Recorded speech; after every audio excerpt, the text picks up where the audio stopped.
Innovar es un proceso de constante cambio y progreso mediante el cual se introducen nuevas ideas para lograr sobresalir en un mundo tan competitivo. Para hablarnos de este tema y dar inicio con el ciclo de conferencias, contamos con la presencia del Dr. Rogelio Salvador Gutiérrez Gaitán. El Dr. Salvador Gutiérrez Gaitán es profesor e investigador del Centro Universitario de Ciencias Exactas e Ingeniería de la Universidad de Guadalajara. Estudió homeopatía con estudios de posgrados en homeópatas puros. Es neurópata con estudios de posgrado por la Universidad de Carlos Pinlay de Camagüey, Cuba. Doctor en Ingeniería por la Universidad de Guadalajara. Fue ganador del primer lugar en el Certamen de Innovación Tecnológica 2007, convocado por la Asociación Nacional de Enseñanza e Institutos de Enseñanza Superior, el Instituto Mexicano de la Propiedad Industrial. Autor de 11 libros y generador de la marca EFROS para medicamentos homeopáticos y naturistas. Cedemos la palabra a nuestro invitado. Habrá riqueza más grande y más valiosa que tener salud física, mental y espiritual. Muy buenos días.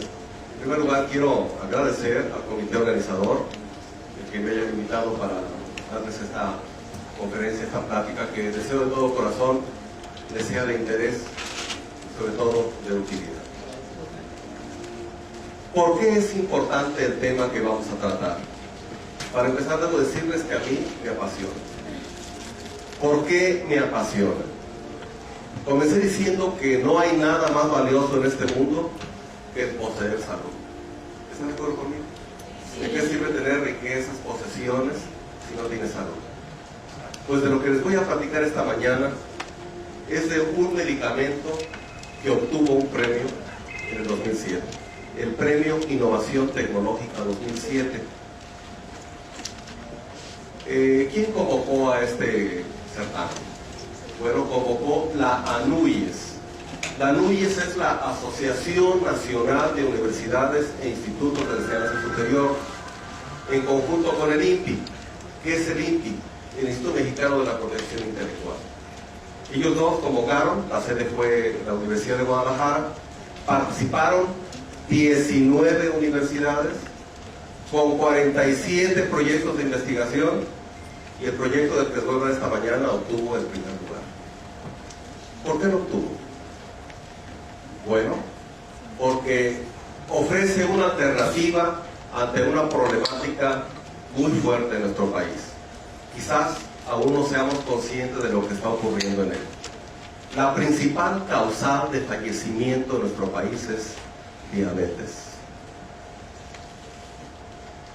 Y la número 2 son los accidentes cardiovasculares. Habrán oído que alguien murió de un infarto.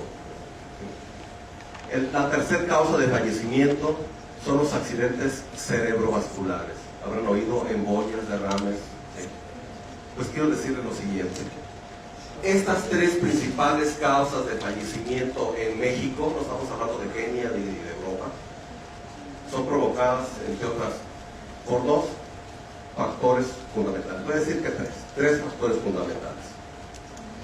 Número 1, la herencia, que no la podemos evitar.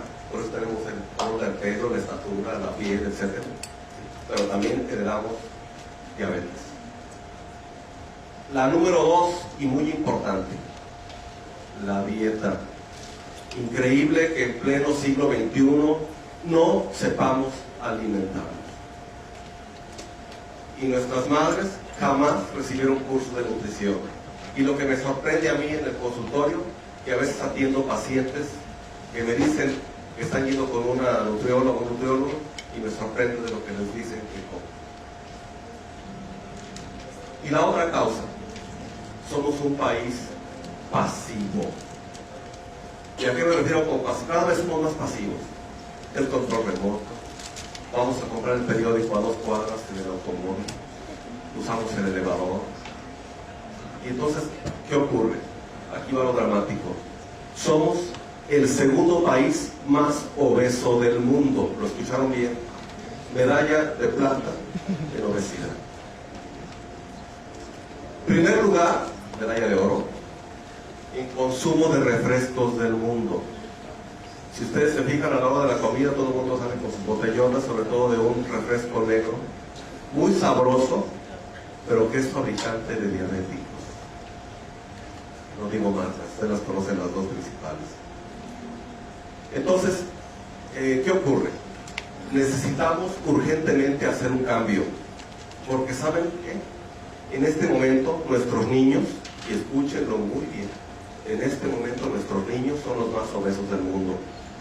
Si no tomamos las acciones correctas, vamos a convertirnos en el país más obeso del mundo y por consiguiente el más enfermizo, el más diabético, el país con más accidentes cardiovasculares, el país con más accidentes cerebrovasculares, etcétera, etcétera. ¿Sí? La hipertensión arterial, habrán oído, una persona hipertensa, una persona obesa es automáticamente hipertensa. Y habrán notado cómo por obra del Espíritu Santo, en cuanto baja de peso, la presión arterial empieza a regularizarse. Pues bien, por eso, por el impacto que tiene este medicamento en ese sentido, fue que obtuvo el primer lugar, no fue obra de la casualidad. Y vamos a hablar un poquito, me pidieron el comité organizador que hablara cómo se desarrolló, qué dificultades hubo, y cómo se llegó a tener una patente, porque este producto ya tiene patente y tiene una marca registrada ante el INPI. Vamos a platicar un poco acerca de ello. Pero aquí empiezan las curiosidades. ¿Cómo se origina este medicamento? Increíble. Se origina a partir de una lombriz. ¿Escucharon bien? A partir de una lombriz detestable. Todos nosotros cuando vemos una lombriz, ¿qué pensamos? Nos da asco, nos da repugnancia y pensamos que es lo peor que puede haber. Cuando un ama de casa ve una lombriz en su maceta, las mata. Y las mata por ignorancia. No sabe que una lombriz, en primer lugar, no tiene dientes, no se va a alimentar de las raíces porque vive alrededor de las raíces de la planta, no se va a nutrir de las raíces, está ahí porque es donde están los elementos nutritivos importantes. ¿Y una lombriz qué hace? Una lombriz, al hacer su tránsito por la tierra, provoca dos fenómenos maravillosos. Uno, la humectación. Al hacer sus concavidades, por ahí penetra la humedad y penetra el oxígeno. Dos elementos fundamentales para la vida. ¿Habrá vida en una tierra compactada? No. Entonces, vean, por ignorancia estamos matando a estos seres maravillosos. Bien, vamos a lo que sigue. Vamos a empezar a entrar en materia.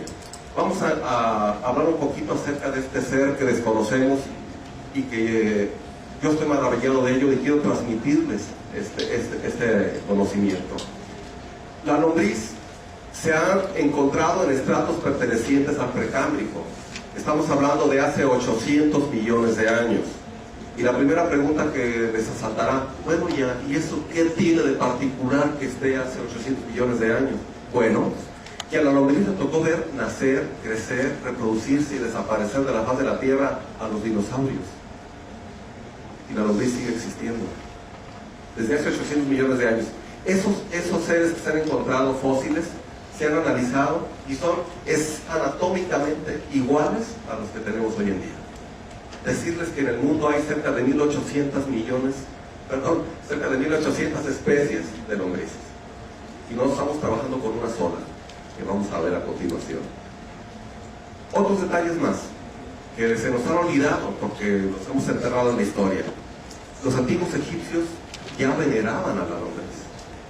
Sabemos de la fertilidad de Egipto por el río Nilo, pero no solamente el limo del río Nilo le daba fertilidad, también la lombriz. Y hay un documento que es el famoso papiro de Ebers, que tiene una antigüedad tremenda, que se dice entre 3.000 y 4.000 años antes de Cristo, donde se menciona que las lombrices eran cuidadas a tal grado que quien se sorprendía contrabandeándolas era decapitado. Fíjense, desde esa remota antigüedad ya se la reconocía, pero con el paso del tiempo nos hemos olvidado de ellas. Uno de los maestros más maravillosos de la historia, Aristóteles, las bautizó como el intestino de la tierra. ¿Y por qué las bautizó de esta manera? Porque la lombriz es una gran degradadora de residuos orgánicos. ¿Sí? Los pasa por su estómago, y los convierte en fertilizante. Sí, escucharon bien, en fertilizante. Yo observo con gran agrado que en este instituto tienen ya el programa de separación de residuos. Y los felicito y los quiero invitar a que hagan algo. Que los residuos orgánicos los procesen mediante la lombricultura. ¿Y saben qué van a obtener? Un fertilizante de primer grado. Se dice que en nuestro territorio aproximadamente un 70% es territorio semiárido. ¿Por qué? Porque se le ha sobreexplotado, porque no hay rotación adecuada de cultivos y porque se utiliza mucho fertilizante químico. Pues decirles que este lombricita puede ayudar a revivir nuestro campo, nuestro agro. Pero no fue sino hasta el siglo XIX que empezó a tenerse conocimiento más cabal de la lombriz. Y se van a sorprender de la persona que, al igual que su servidor, fue un apasionado del estudio de la lombriz, porque se le conoce por otras obras, pero no por esto. Estoy hablando de Carlos Darwin. Estamos festejando el segundo centenario de su nacimiento, y debo decirles, todo el mundo lo conocemos por la teoría de la evolución. Pues comentarles, el último libro que escribió Carlos Darwin antes de morir fue un tratado sobre las lombrices. Él se pasaba gran parte del tiempo en el centro ceremonial de Stonehenge, en Inglaterra, y ahí estudiaba el comportamiento de las lombrices. Y de ese último libro extraje algunos pasajes como este que dice: una hectárea de campo puede contener 1 tonelada de lombrices que procesan 250 toneladas de tierra por año. Puede haber más de 10 millones de lombrices por hectárea, equivalente a 2 toneladas de biomasa. Todo esto escrito en su último libro. Y vean qué maravilla. ¿Nos damos cuenta? ¿No nos damos cuenta que en ese campo que están viendo atrás de ustedes hay una cantidad inmensa de lombrices? Y ni siquiera sabemos qué es lo que están haciendo. Sí, cada día. Bien, estoy seguro que más de alguno de ustedes habrá escuchado acerca de la lombricultura. Pues bien, lo que más seguramente habrán escuchado son acerca del uso para obtención de humus, ¿sí? Reitero, como fertilizante de la tierra. Pero hay otros usos importantes.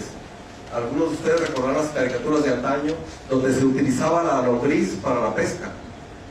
Quiero decirles, si alguno de ustedes es aficionado a la pesca, no me va a permitir mentir, y que se obtiene la mejor pesca utilizando lombrices como cebo. También se está utilizando ya en ciertos países como Colombia, Filipinas y Estados Unidos como complemento nutricional. ¿Escucharon bien? Esa lombriz repugnante que si yo les dijera que si quieren comer una, todo el mundo estoy seguro que me diría que no. Pues de esa lombriz se hace una harina y se utiliza como complemento nutricional para seres humanos, para gatos, para perros. También en la industria cosmética se utiliza para la obtención de colágeno. En este momento, en mi centro universitario, estamos siguiendo una segunda línea de investigación. La primera es de lo que les voy a hablar a continuación, del medicamento para la diabetes e insuficiencia renal, y la segunda línea de investigación que estamos siguiendo es obtención de colágeno para la industria cosmética. También tenemos que, lo que les decía, una sugerencia que humildemente les hago es que todos los residuos orgánicos que ustedes obtienen en este instituto los procesen con lombriz, y van a tener una degradación rápida, inodora, porque ustedes saben que los residuos orgánicos a veces piden olores.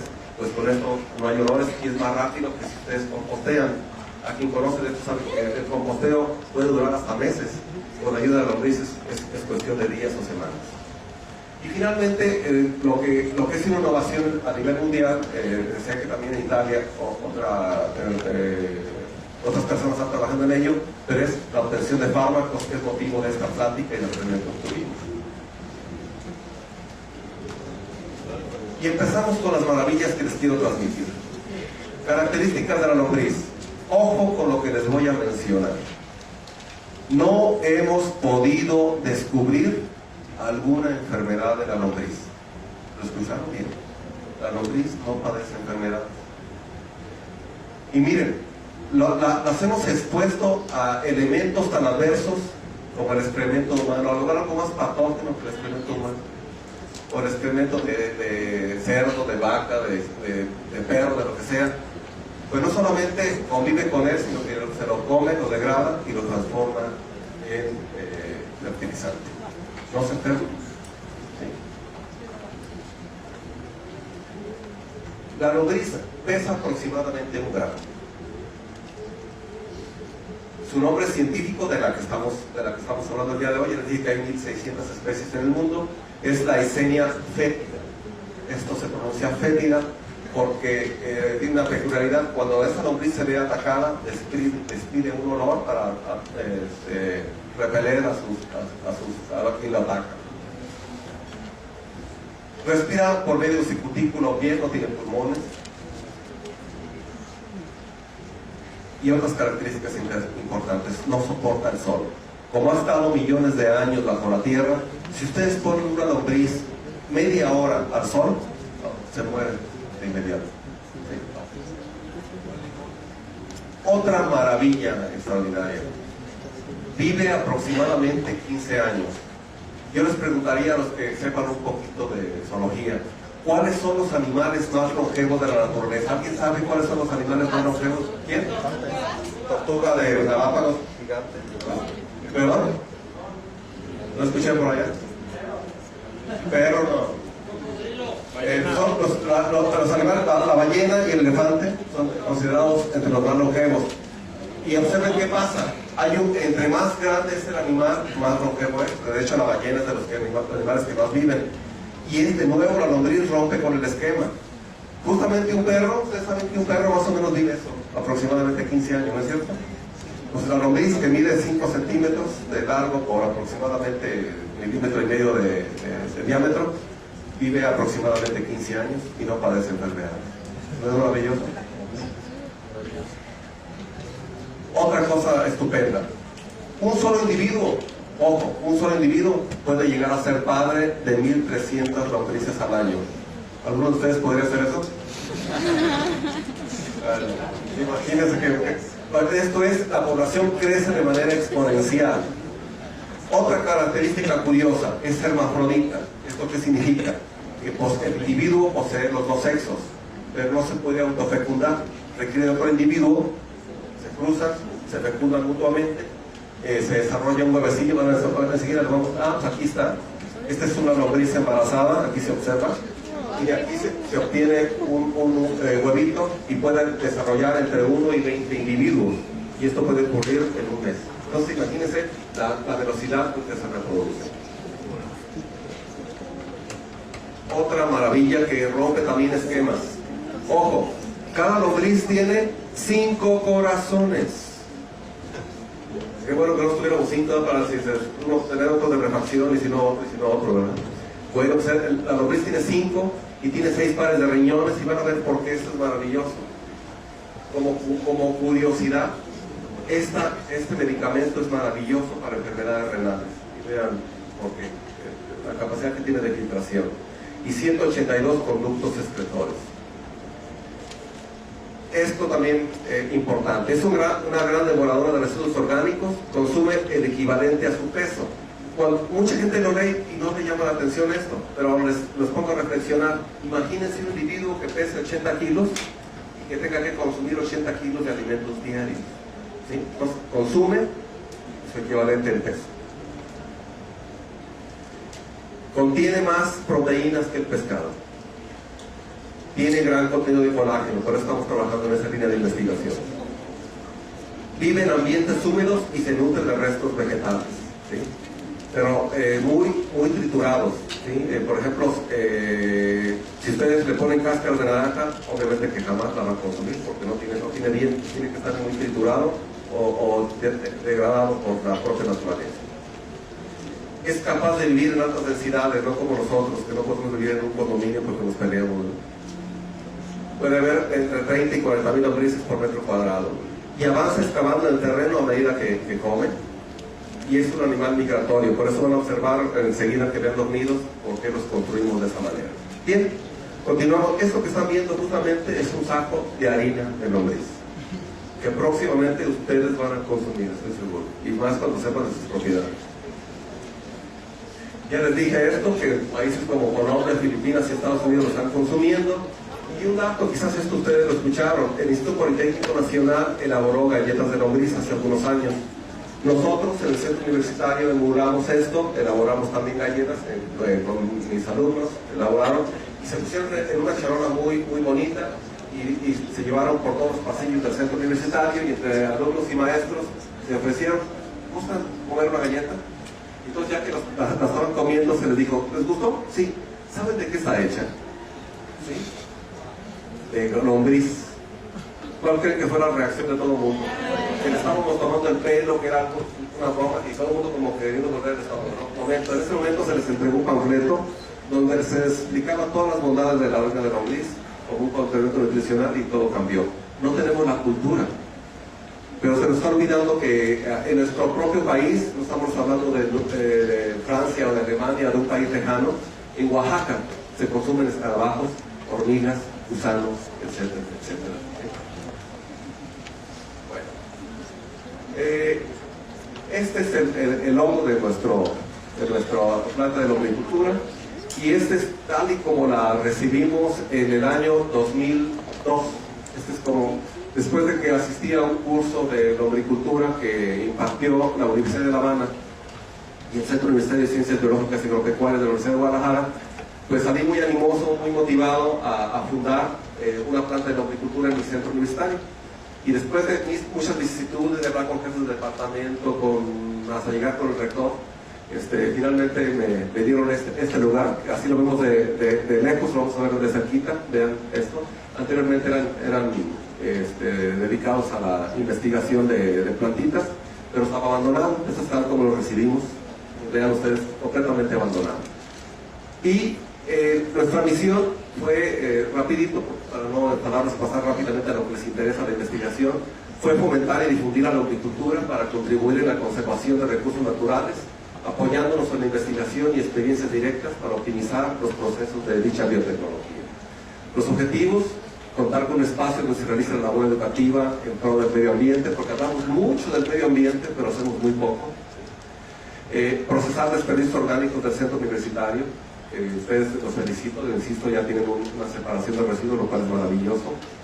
Servir de complemento a las materias de educación ambiental. Dotar a los estudiantes de un espacio donde realizar investigación. De hecho, ya hay varias tesis que se hacen en esta planta. Y recibimos capacitación en el curso taller que les dije que nos dieron la maestra Marta Reynés, a la cual le tengo mucho cariño, decana de la Universidad de La Habana. Y primeramente logré reunir a un grupo de 13 alumnos que estuvieron dispuestos a colaborar y con ellos empezamos a trabajar. Bueno, seguimos. Esta es una fotografía del año pasado, vean la diferencia. Este es el interior, estos son los nidos o canteros. Como es migratoria, hicimos esta para evitar que se escapen.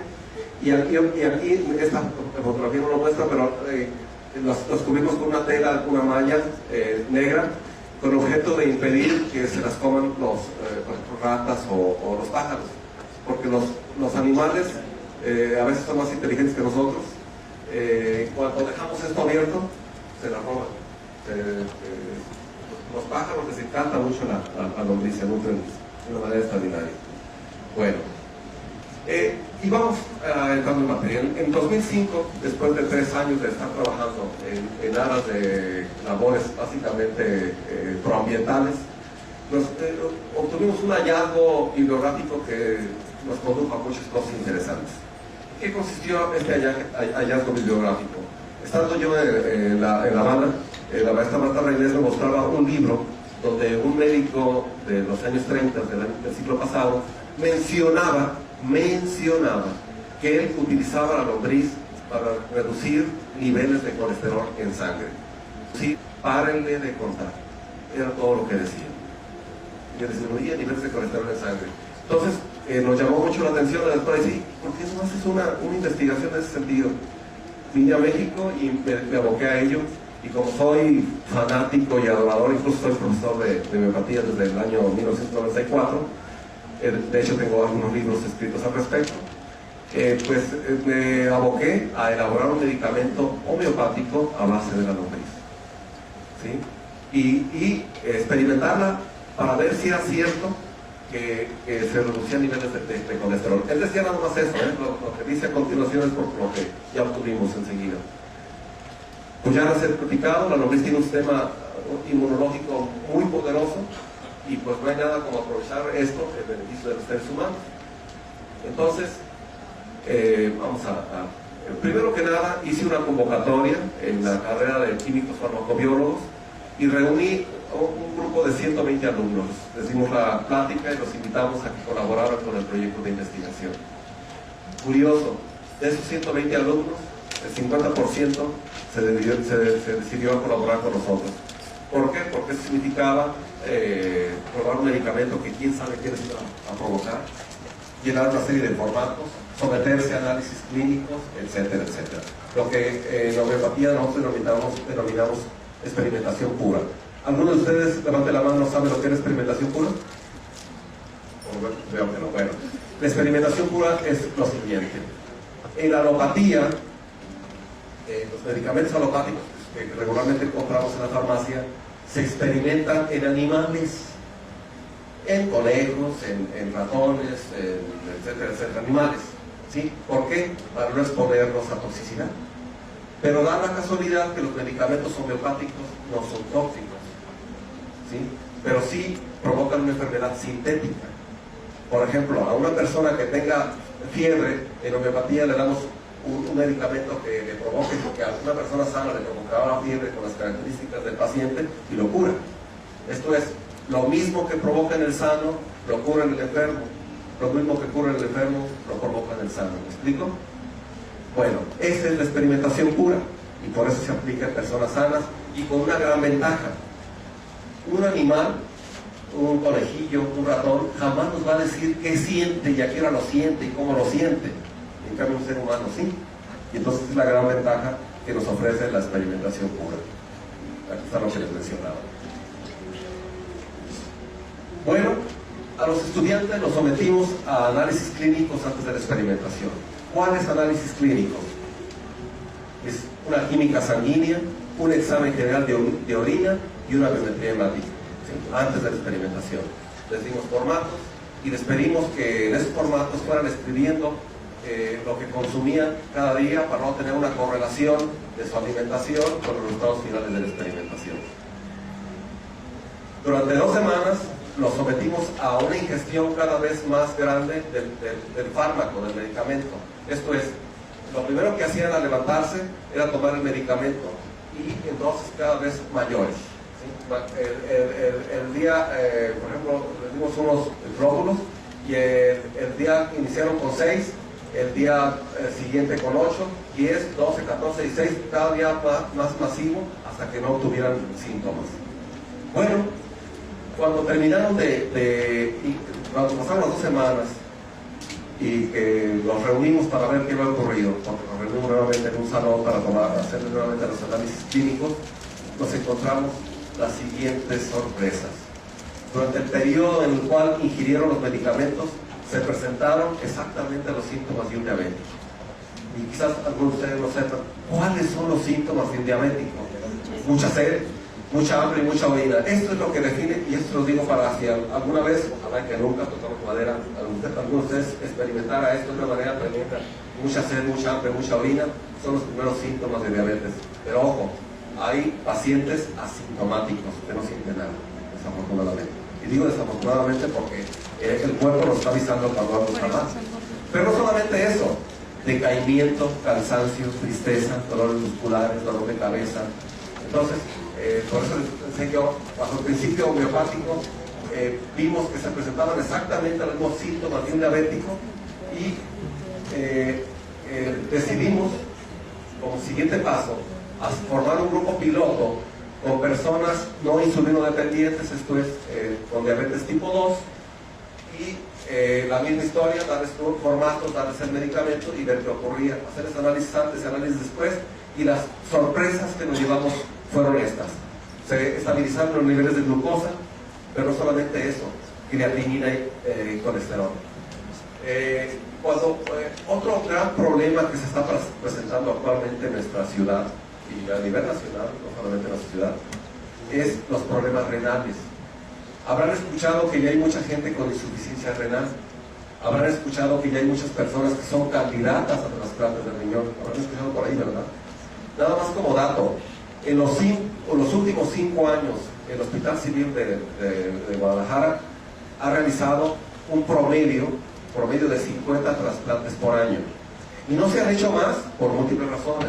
Una, recursos. 2, falta de la cultura de la donación. Si no, ocurre lo que hubiera sido más. Hay una fila enorme de gente como candidatos a trasplantes de riñón, lo cual es terrible. Bueno, y entonces el hecho de que tengamos un medicamento que reduce los niveles de creatinina. La creatinina es una sustancia que aparece en la sangre cuando nuestros riñones no están funcionando correctamente. Bueno, después de que obtuvimos eso, no nos quedamos ahí. El siguiente paso fue trabajar con diabetes tipo 1. ¿Cuál es la diabetes tipo 1? Los que se inyectan insulina, ¿sí? Que es una diabetes todavía más fuerte. Y los resultados también fueron los mismos. Los niveles de glucosa se empezaron a bajar paulatinamente. Bien. La diabetes, de acuerdo con la Organización Mundial de la Salud, la define como una enfermedad crónico-degenerativa, incurable y mortal. Así se define. Entonces, se dice que la diabetes no tiene curación. Y yo quiero decirles que a este momento apenas estamos en etapas tempranas, porque empezamos a popularizar este producto en el 2005, 2006. Ya hay algunas personas curadas. En entrevistas que me han hecho en radio, una vez me entrevistó una doctora alópata y le explicaba yo esto, y ella me decía, pero es que una golondrina no hace primavera, queriendo dar a entender que todavía falta mucho más que profundizar. Y es cierto. Acuérdense que los seres humanos somos únicos y irrepetibles, y lo que se aplica en una persona no forzosamente se aplica en todas. Bueno, aquí está lo maravilloso, que algunos pacientes han dejado de aplicarse insulina o han reducido su nivel de insulina, pero hay que tomar en cuenta lo siguiente, se los quiero decir porque ya he tenido pacientes que al ver que están muy bien, vuelven al desorden.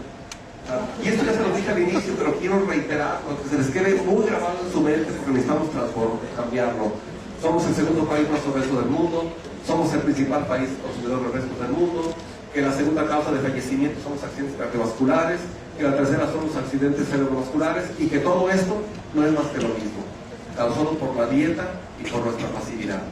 Lo primero que les recomiendo a los pacientes es tomar el medicamento, hacer ejercicio y seguir dieta. Ese le llamo yo el tripié de la salud, y por ahí les diseñé un tríptico por aquí no les ha de llegar. Miren, aquí está una tabla, este es de la Secretaría de Salud, donde nos muestra las principales causas de mortalidad de nuestro país en el 2004. Si hacemos un promedio de los últimos 10 años, es como les digo, número 1 es diabetes, número 2 accidentes cardiovasculares, número 3 cerebrovasculares, pero aquí en 2004 pasó una cosa curiosa.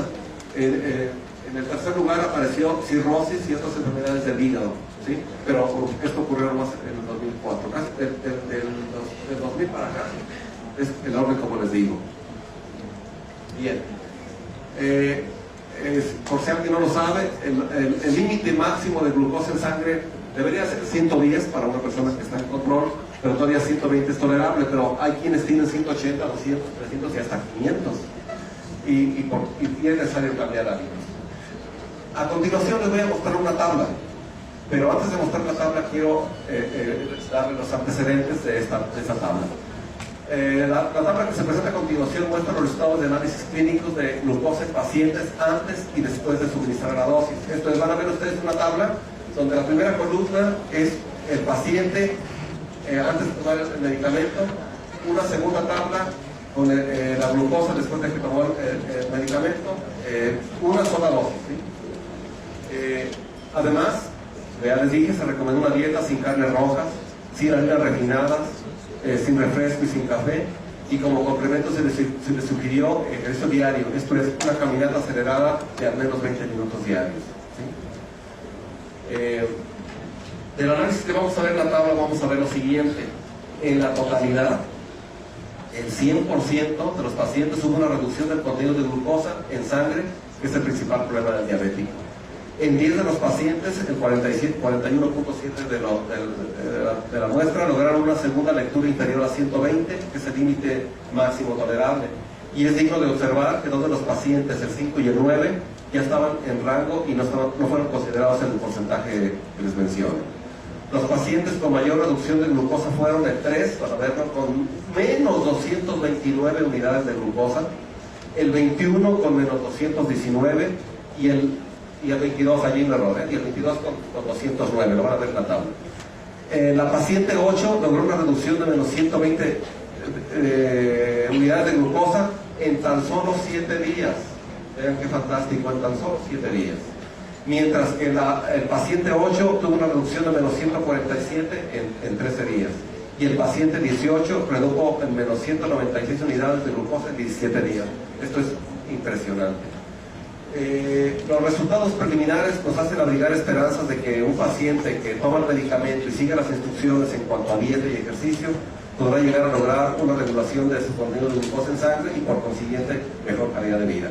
Y finalmente, para visualizar de mejor manera, vamos a ver una gráfica posterior. Vean, aquí está lo que les digo. Tal como llegó el paciente, esto es después de una dosis, y aquí está la diferencia. Subrayé a los pacientes que después de la primera dosis ya cayeron en el rango. Y observen, y subrayé acá también los que fueron impresionantes. Observen menos 229 unidades, ¿sí? Menos 219, menos 209. Vean qué impresionante. Tan es así que ya estamos en negociaciones con la Secretaría de Salud. Incluso nos iba acompañando la doctora de la Secretaría de Salud, no le fue posible, porque ya estamos en las vísperas de poder comercializar este producto y que ustedes lo pueden obtener en farmacias. De hecho ya lo hay, pero a una cantidad muy pequeña. Aquí pueden observar, porque hay quien es más visual y le agrada bastante verlo en un gráfico de barras, y podrán observar que la barra azul es tal como llegó el paciente y la barra de tinta es después del primer tratamiento, y observen los cambios que se observan, ¿sí? Extraordinarios. Bien, les reitero, esto les ha interesado mucho pues, a los estudiantes. Este medicamento ya está patentado, ya la marca está registrada, y no dudo que entre los jóvenes haya muchas ideas que puedan ser patentadas o registradas como marca. Yo incluso en el centro universitario imparto una materia que se llama temas selectos de evaluación de proyectos, y lo que hace es un semillero de proyectos para que el alumno sea su propio jefe, sea empresario, es generar empresas. Entonces los invito pues a que hagan contacto con el Instituto Mexicano de la Protección Industrial, que han visto la distribuidora de autos de Mercedes-Benz, que está por la Avenida Patria, que es una pirámide, como la pirámide de Egipto, como la pirámide de Keops. En la parte de atrás, ahí está el Instituto Mexicano de la Protección Intelectual, y ahí pueden registrar sus proyectos, por si alguien tiene ideas, que no lo dudo que haya muchas ideas que registrar. Y ahora quiero dar paso a sus preguntas, sus inquietudes. Con mucho gusto, si puedo contestar de todas sus obras. ¿Preguntas, comentarios? Sí, te escucho. ¿Qué pasó con los que les recetó al principio el medicamento, que eran sanos, y después se volvieron como por niveles? O sea, ¿después qué les pasó a ellos? Muy buena pregunta, porque dice, bueno, ¿qué se pasó? ¿Se enfermaron o qué? No, mira, como les mencionaba, es una enfermedad sintética y desaparece de manera inmediata, ¿sí? Lo que provoca en el sano es lo que ocurre en el enfermo, pero desaparece. Incluso puedes tomar un antídoto, incluso un buen antídoto es una Coca-Cola antídota, y inmediatamente desaparecen los síntomas. Eso no quiere decir que los sanos se enfermaron, simplemente recibieron los síntomas de una manera pasajera. ¿Me explico? ¿De acuerdo? Gracias. Sí, te escucho. Las personas que mejoraron, pues no, se supone que no pueden comer mucha azúcar, ¿verdad? Ya después de la mejoría ya se les permite comer alimentos dulces o azúcares. No, es justamente lo que les mencionaba en la gráfica anterior. Lo que hay que entender es que nos estamos convirtiendo en una sociedad diabética por los abusos en nuestra alimentación. Y tu pregunta es bien interesante, al igual que la compañera, porque fíjate que pasó lo siguiente. Tengo un paciente, Rafael, él había sido diabético por mucho tiempo, estaba tomando Bioenclavida, metformina, y al ver los resultados que obtuvo con mi medicamento, pues obviamente mejoró los medicamentos, pero eso no fue lo grave, sino que se desmandó mucho en cuanto a la alimentación, y entonces volvió a recaer, porque él pensaba que ya estaba curado. Acuérdense que la razón por la que hay tanto diabético es por tanto desmán que estamos cometiendo. Simplemente hay una estadística que estamos consumiendo 30 veces más azúcar que hace 30 años. ¿Sí? Un refresco tiene una cantidad favorosa de glucosa. No, respondiendo a tu pregunta, una persona que es diabética debe regular su dieta, porque de lo contrario vuelve a recaer. ¿Sí? El medicamento te ayuda a estabilizarte, y lo ideal es seguirlo tomando para lograr ¿qué provoca el medicamento? Provoca que la unidad funcional del páncreas, pues son los famosos hilos de Langerhans, las células beta. Las estimula para que nuevamente fabriquen insulina, ¿sí? Es lo que provoca el problema de la diabetes. ¿Cómo se provoca la diabetes? Abusamos de los azúcares, abusamos de los carbohidratos, y entonces en el torrente sanguíneo hay mucho azúcar, y entonces obligamos a nuestro páncreas a que trabaje horas extras, pero hay un momento en que se dice, ¿sabes contar? Ya no puedes conmigo, se agotó y deja de funcionar. ¿Sí? Entonces, pues, volviendo, no, debe de corregir sus hábitos alimenticios. Sí. El costo del medicamento es como cualquier otro homeopático que puedes, si lo vas a consumir, la persona que es diabética puede, o sea, lo pueda, ¿cómo se dice?, adquirir como cualquier otro homeopático. Este es el medicamento homeopático.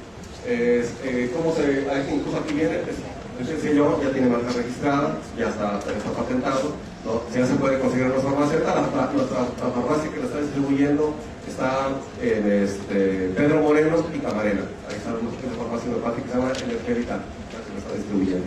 Pero quiero comentarles, y esto para motivar a los jóvenes, ya he exportado este producto a 3 países extranjeros: Argentina, Venezuela y Estados Unidos. Y de nuestro país puedo decirles que ya todo el país casi se ha cubierto con el producto, porque cosa curiosa, como he tenido entrevistas en radio, en televisión, incluso hace 15 días fui entrevistado en la Hora Nacional, y entonces se enteró mucha gente, y incluso hay pacientes que vienen exclusivamente a la ciudad por el medicamento. Tengo pacientes de San Luis Potosí, de Veracruz, de Sonora, etcétera, etcétera, y en el consultorio también tenemos el medicamento. ¿Preguntas? Sí, acá hay una pregunta. El medicamento que comenta usted, ¿en algún momento se llega a eliminar o siempre va a ser dependiente de ese medicamento? La pregunta que me hace es que si en algún momento, que si se hace dependiente del medicamento. No, vuelvo a la misma historia. Los seres humanos somos únicos y repetibles. He visto gente curada. A veces que todas las enfermedades, cuando las atendemos a tiempo, son curables, hasta el mismo cáncer, ¿sí? Pero una persona, cuando ya hay un daño estructural, puede ser que ya no se cure, pero que el medicamento le va a ayudar a tener una mejor calidad de vida. ¿De acuerdo?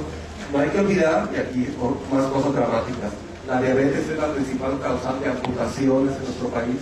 La diabetes es la principal causante de ceguera en nuestro país, porque provoca retinopatía, daño a la retina, ¿sí? Pero reitero, habrá personas a las cuales cure, personas a las cuales simplemente les dé mejor calidad de vida. Sí, te escucho. En el caso de las personas diabéticas insulinodependientes, ¿ya se les cura la diabetes o también tienen que seguirse inyectando? Creo que es la misma respuesta. Habrá personas que no se curan, que insisto, incluso la OMS la define así: una enfermedad crónico-degenerativa, incurable y mortal. Pero sí hay personas que se puedan curar, y hay personas que, insisto, se les puede dar mejor calidad de vida. Lo que te contestaría, he visto personas que de manera paulatina están reduciendo su nivel de insulina. En un paciente que empezó con 14 unidades, 12, 10, y hasta que no se le aplica. Pero esto no se puede aplicar a todos los pacientes. Otra pregunta. ¿El consumo de este medicamento te genera en tu cuerpo alguna reacción? Por ejemplo, la glibenclamida o metformina te provoca daños renales. ¿Este medicamento hay alguna reacción? O sea, tú vas con tu glucosa, ¿no? Ahorita te dan el medicamento, pero te provoca daños renales. Ninguna. Muy bella tu pregunta. Efectivamente, la glibenclamida, la metformina de glucón, ojo, dañan los riñones a la larga, los dañan. Y contestando tu pregunta, no solamente no hay efectos colaterales, estamos dando este medicamento para diabetes y para insuficiencia renal, porque lo que hace es estimular la unidad funcional del riñón de la nefrona a que filtre, porque simple y sencillamente una nefrona es un filtrito, lo hace que filtre de nuevo, y entonces sus niveles de creatinina, sus niveles de urea se van disminuyendo, no en todos los pacientes, pero repito, no hay daño colateral. Mínimo, ningún efecto colateral y mínimo de la ¿sí? Así rapidito les voy a platicar un ejemplo. Tuve una paciente en diciembre que estaba en el hospital civil, postrada, sin tomar alimentos, porque el alimento que le caía al estómago lo devolvía. No se podía incorporar porque le provocaba náusea y vómito. Todo estaba canalizado, hinchada de todo el cuerpo. Entonces, fueron al consultorio, les dio el medicamento, lo empezó a tomar. A los 5 días la dieron de alta. No porque estuviera bien, fue al consultorio, casi me enterneció la señora porque a unos pasos, sin poder caminar casi sin ver, a darme las gracias porque la dieron de alta.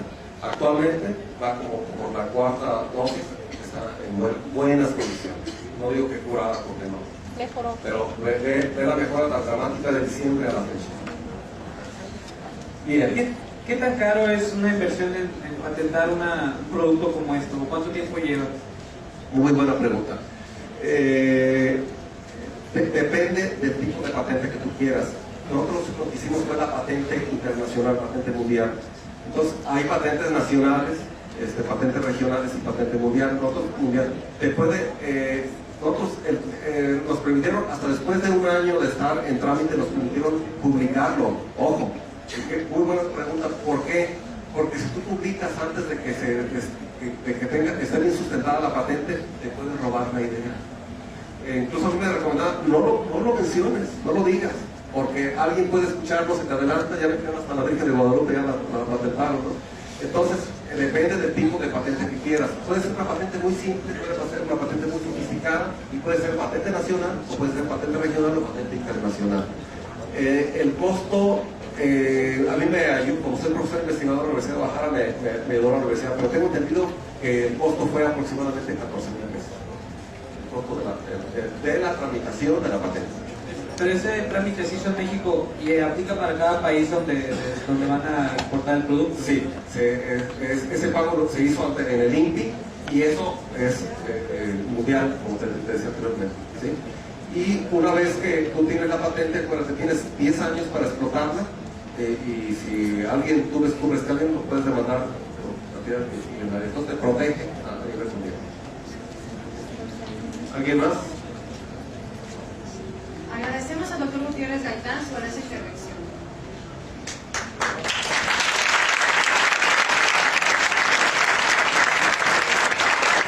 Y si me permiten, a quien le interese, traigo mis tarjetas, traigo medicamentos. Si a alguien le interesa, estoy a su orden. A continuación, los alumnos de la licenciatura de Administración de Empresas de segundo semestre harán entrega de un reconocimiento a nuestro expositor como agradecimiento por su presencia y participación en esta conferencia.